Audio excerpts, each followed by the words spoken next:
You ever wonder why, no matter how hard people work, most never seem to get ahead? You see it everywhere. Colleagues climbing the corporate ladder, friends hustling side gigs, and yet they are always chasing the next paycheck. It feels like life is an endless treadmill where earning more never seems to bring freedom, peace, or even security. But what if I told you that there is a specific number, a sum of money that, once reached, changes the game entirely? That $500,000 can, in a very real sense, stop the constant chase for money forever. And it is not just a fantasy. This isn't about buying a luxury car or moving to an exotic island. It is about designing a life where your money works for you instead of the other way around. The question is, how does that actually happen, and why is $500,000 the magic threshold that makes this possible? To understand it, we need to take a step back and look at how money has always worked in society. For centuries, wealth has been concentrated in the hands of those who understood one simple principle: control the flow of money. From merchants in the ancient world to the financiers of Renaissance Europe, the story is the same. Those who learned how to generate income streams independent of their labor could live free from the relentless cycle of earning, spending, and stress. They didn't just chase wages, they created systems that generated wealth over time. Fast forward a few centuries, and the same principle applies today, even in our modern economy of salaries, credit cards, and online banking. There is a psychological trap most people fall into: the belief that earning more automatically equals freedom. Yet, history and research consistently show the opposite. Studies indicate that after a certain point, earning more money does not improve your happiness or reduce financial stress. That threshold is not $1 million, $2 million, or $10 million. It is much lower. In fact, experts in personal finance often point to figures surprisingly close to $500,000 as the point where money can finally begin to work for you. It is here that the story becomes both fascinating and counterintuitive. When someone reaches $500,000, assuming it is reasonably invested, the rules of life suddenly change. Imagine a typical portfolio of investments generating a conservative 4% to 5% annual return. That sum produces $20,000 to $25,000 a year, passive income that arrives without a single hour of work. While it may not sound like a fortune, it is enough to cover a significant portion of living expenses for someone careful with their budget. And here lies the secret. The freedom is not just in the income itself, but in the mindset it creates. With money generating returns on its own, every financial decision starts from a position of choice rather than necessity. Let's trace this idea historically to see why it works. In early American history, families who reached a certain threshold of assets, typically in the form of land or business equity, could step back from the daily grind and focus on long-term growth rather than survival. This was not about luxury, it was about security and control. Contrast that with families who never reached that threshold, who remained tied to unpredictable wages, debt, and the stress of daily expenses. The pattern repeats itself in modern times. The wealthy are not necessarily those who earn the most in a year, but those who can convert earnings into autonomous assets. Yet, this shift is rarely intuitive. Most people accumulate money in the wrong way, often falling into the trap of lifestyle inflation. Raise your income, and expenses rise proportionally, sometimes faster than your earnings. A $100,000 salary can vanish as quickly as a $40,000 salary if your spending habits grow unchecked. That is the reason why many people earn six figures yet feel perpetually broke. In contrast, reaching the $500,000 mark, properly managed, allows you to start a compounding cycle that separates money from effort. There's a turning point, a moment when the weight of financial stress begins to lift. Consider this. Historical data from financial studies show that households in the United States with net assets of $500,000 or more report dramatically lower anxiety related to money compared to households with $250,000 or less. They experience the psychological benefits of security, the ability to make decisions without fear of immediate financial consequences. Suddenly, you are no longer dependent on every paycheck, every bonus, or every promotion to maintain your lifestyle.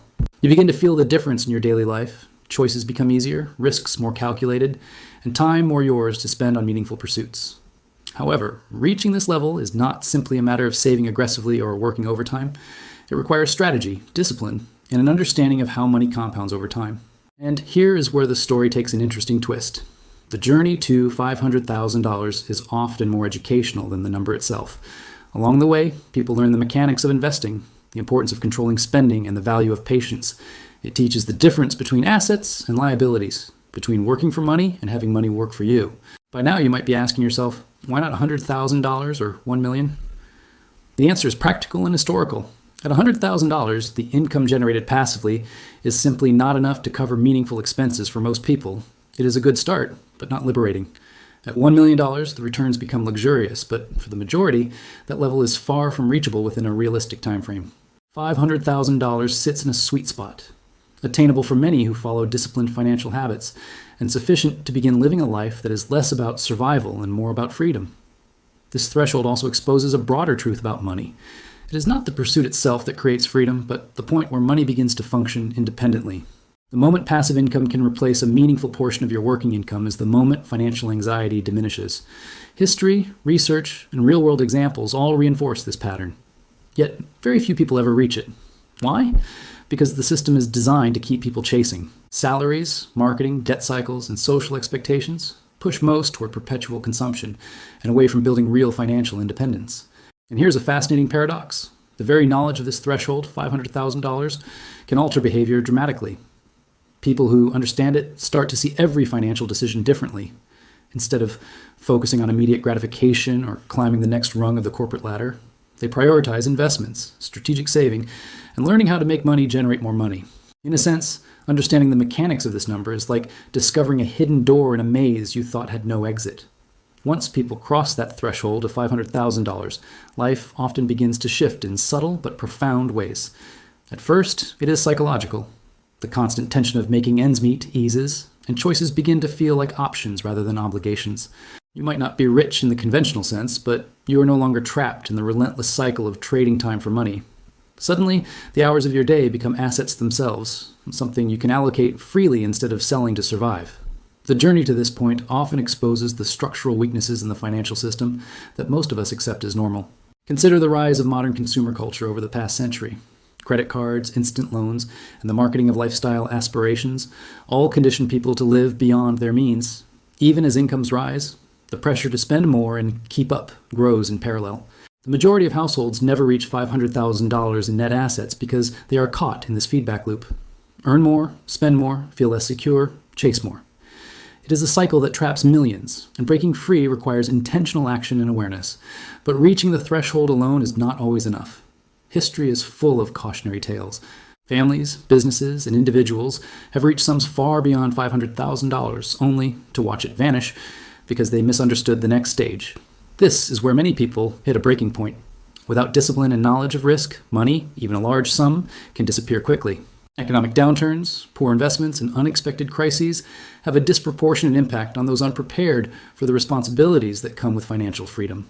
For instance, during the financial crises of the early 2000s and 2008, millions of households saw their savings and investments decimated. Those who had built their wealth primarily in assets that did not generate consistent income found themselves scrambling again, despite having accumulated hundreds of thousands in nominal value. The lesson is clear. Financial freedom is not just reaching a number, it is maintaining and growing it in a sustainable way. Passive income streams, diversification, and conservative risk management are not optional, they are essential. Even with these lessons, the fallout for those unprepared can be severe. Many who come close to this level of financial security without proper guidance find themselves repeating the same mistakes, falling back into the work for money cycle, and questioning whether freedom is even possible. The system seems to conspire against independence, encouraging dependency on jobs, promotions, and external validation. And yet, the stories of those who succeeded reveal a pattern. Intentionality, patience, and the ability to see money as a tool rather than a goal. The modern parallels are striking. Today, more than ever, people are trapped in a loop of income anxiety despite unprecedented access to information, investment tools, and financial education. Data shows that in the United States alone, roughly 60% of adults live paycheck to paycheck, even when earning six-figure salaries. The pattern is eerily similar worldwide. Many work harder than ever, yet the tangible freedom that money is supposed to bring remains elusive. $500,000 serves as a measurable turning point, a real actionable target where the game changes. This threshold also exposes the compounding effects of time and discipline. Imagine a 25-year-old who starts investing $500 a month with a conservative 7% annual return. Yet, there's a subtle danger here that many overlook. Reaching $500,000 can create a false sense of security if people ignore lifestyle inflation. The moment people begin to rely solely on passive income without monitoring expenses or reinvesting appropriately, the security they gained can erode over time. Wealth is not static. It is dynamic, and freedom is maintained through constant, disciplined attention. History repeatedly shows us that those who ignore this risk often return to the very treadmill they sought to escape. Interestingly, the parallels extend beyond personal finance into broader economic patterns. Entire industries and financial institutions operate on similar principles, creating systems where participants chase returns, promotions, or growth, often without fully realizing the point at which independence is attainable. This repeating pattern of chase, accumulate, mismanage, repeat mirrors the personal finance journey for many households. Those who break free understand the structural mechanics, set clear thresholds, and plan deliberately to sustain their freedom. By now, it is clear that the magic of $500,000 is not just mathematical.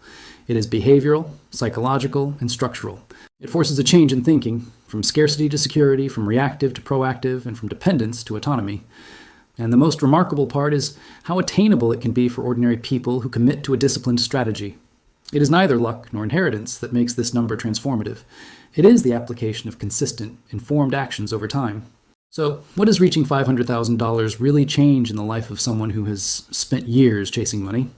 The answer is both practical and profound. At this point, money no longer dictates your choices. You can take calculated risks, pursue opportunities, and even explore passions that may never have seemed financially viable before. The stress that accompanies constant earning diminishes because a portion of your income has already been replaced by assets generating returns on their own. It is not wealth for extravagance. It is wealth for freedom. A freedom measured not in luxury, but in control over your time and decisions. Let's make this more concrete. Consider a person who, before reaching this threshold, felt trapped in a high-stress job simply to meet monthly obligations. Every promotion, every bonus, every extra shift felt necessary just to survive. Once that $500,000 mark is reached, the financial pressure eases. They no longer have to accept every task, every overtime request, or every stressful situation just to maintain a lifestyle. Their focus shifts from surviving to optimizing, from reactive choices to intentional ones. It is a subtle shift at first, but over time it becomes transformative. This does not mean the journey ends here. On the contrary, reaching $500,000 is a starting point for building lasting independence.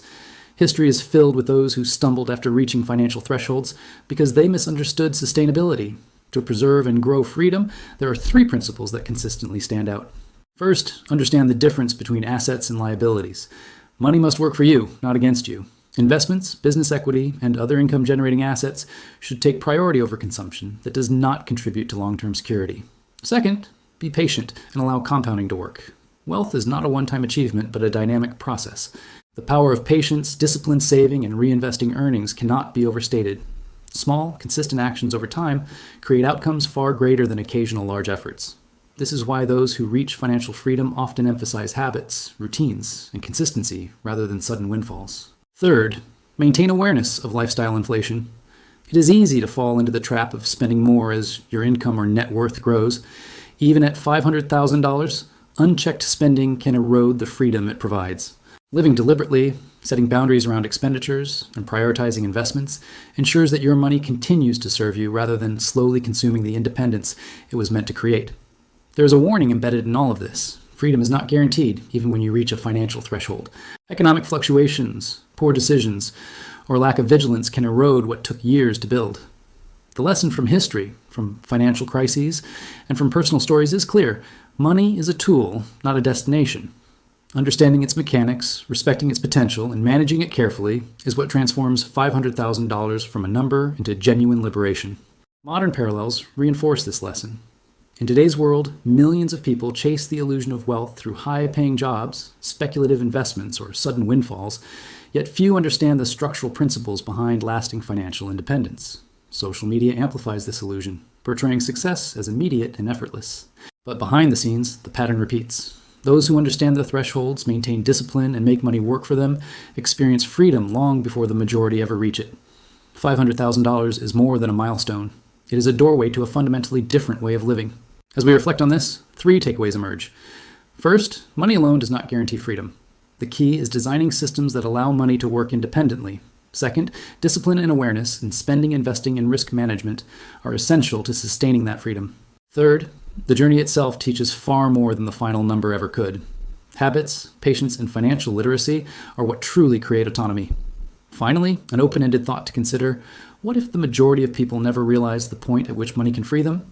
What if life is unnecessarily filled with stress, pressure, and missed opportunities simply because we chase the wrong goal? Understanding the power of thresholds like $500,000 is more than a financial insight. It is a chance to step off the treadmill, to reclaim time, and to live intentionally. The question is whether you will act on this knowledge or let the system keep you chasing endlessly. If this perspective resonates, consider one simple step. Start mapping your financial path intentionally. Set your threshold, identify assets, and focus on creating income that does not rely on your labor alone. Even small, consistent steps can compound into significant freedom over time. This is how you move from surviving to thriving, from chasing money to letting money work for you, and from stress to control. The path to freedom is not easy, but it is achievable. $500,000 is not a fantasy. It is a concrete target with the power to transform how you live. It is the line between endless pursuit and deliberate choice, the point where life stops being about money and starts being about you. The challenge now is to take this understanding and act. Every decision you make can either move you closer to that threshold or keep you in the cycle of chasing. The choice is yours, and it is the most important one you will ever make.